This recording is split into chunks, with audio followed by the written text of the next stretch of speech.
ఇవాళ మీరు వచ్చిన 15 నెలల కాలంలో మీ పాలన వైఫల్యం, విషయ పరిజ్ఞానం లేకపోవడం, మీకు పరిణతి లేకపోవడం, చిత్తశుద్ధి లేకపోవడం, కేవలం రికార్డైన బిల్లుల మీద పర్సెంటేజ్లకు ఆకృతి పడేటువంటి బుద్ధి మీది కాబట్టే మీరు ఏమైనా బిల్లుల ముఖం చూస్తారు తప్ప నీళ్ల ముఖం మీరు చూడట్లేదు. ఇవాళ దేవాదుల దగ్గర ఆనాడు 71 మీటర్ల ఎత్తులో నీళ్లు ఎత్తాల్సిన పరిస్థితి వచ్చినప్పుడు ప్రత్యేకంగా మరి 581 మీటర్ల ఎత్తైనటువంటి ప్రాంతానికి ధర్మసాగర్ తర్వాత నీళ్లు ఎత్తాలంటే అది లోపభూయిష్టంగా ఉన్నది, గత పాలకులు చేసినటువంటి దేవాదుల ప్రణాళిక అని చెప్పి కేసీఆర్ గారు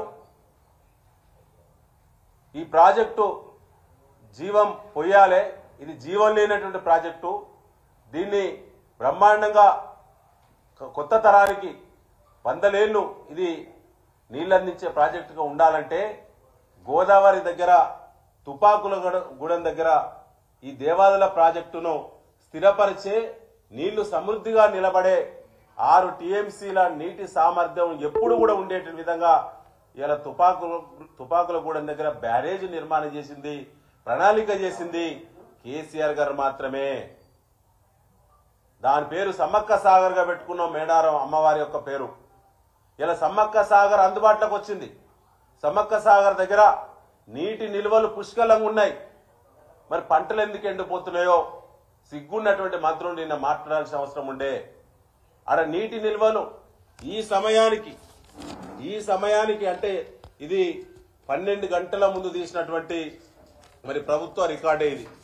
నిన్న రాత్రి మంత్రులు ఉత్తమ్ రెడ్డి గారు, పొంగులేటి గారు, కడియం శ్రీహరి గారు ఇంకా అనేక మంది ప్రగల్భాలు మాట్లాడి నిన్న చెత్త మాటలు మాట్లాడి ఈ ప్రాజెక్టు నిర్లక్ష్యానికి గురైంది, ఇలా నీళ్ళెత్తలేవంటే కేసీఆర్ కారణం అని చెప్పినటువంటి ఈ యొక్క చిల్లర మాటలు మాట్లాడే ఈ చిల్లరగాళ్ళు నిన్న దేవన్నపేట పంప్ హౌస్ లో ఉన్నప్పుడు తీసినటువంటి ఎఫ్ఆర్ఎల్ లెవెల్ నీటి నిల్వల ప్రభుత్వ రికార్డ్ ఆన్లైన్ ప్రభుత్వం ఇరిగేషన్ డిపార్ట్మెంట్ మెయింటైన్ చేసే ఆన్లైన్ నిన్న రాత్రి 9 గంటలకు 76.25 మీటర్ల ఎత్తున సమ్మక్క సాగర్ దగ్గర నీటి నిల్వలు ఉన్నాయి. మనం 72 మీటర్ల వరకు నీళ్లు ఎత్తుకోవచ్చు. అంటే ఇక 4.25 మీటర్ల నీటి నిల్వలను ఎత్తుకునే విధంగా సమృద్ధిగా నీటి నిల్వలు ఉన్నప్పుడు మీకు ఎట్లా సిగ్గు అనిపిస్తలేదు, మీకు ఎట్లా ఇజ్జత్ అనిపిస్తలేదు అబద్ధాన్ని చెప్పడానికి, రైతాంగాన్ని మోసం చేయడానికి? ఇంత చిల్లర మాటలు మాట్లాడతారా మీరు? ఇవాళ ఏం సమాధానం చెప్తారు దీనికి? సమాధానం మీరు ఇవాళ దమ్ముందా? మళ్ళా వస్తారు మోటార్లు రిపేర్ వచ్చినాయని చెప్పి మాట్లాడుతున్నారు. సిగ్గుందా మీకు? ట్రయల్ రన్ చేయనటువంటి మోటార్లను ప్రారంభించడానికి మీకు సిగ్గుందా? ప్రోగ్రామ్ ఇవ్వడానికి, షెడ్యూల్ ఇవ్వడానికి మీకు బుద్ధి ఉందా అని చెప్పి బీఆర్ఎస్ పార్టీ అడుగుతా ఉన్నది. ఇది మోసం కాదా?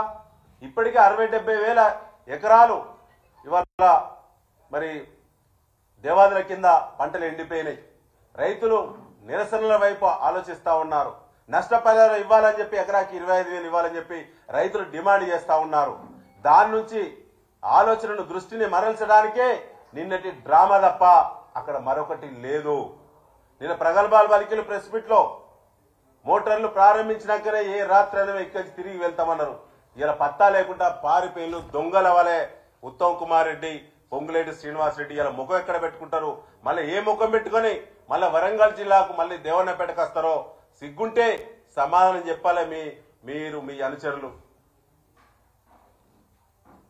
దేవాదుల ప్రాజెక్టు సంబంధించిన ఆపరేషన్ అండ్ మేనేజ్మెంట్ ఓఎండ్ఎం అంటే మెయింటెనెన్స్ సంబంధించి ప్రతి సంవత్సరానికి 7 కోట్ల రూపాయలు ఖర్చు అవుతుంది.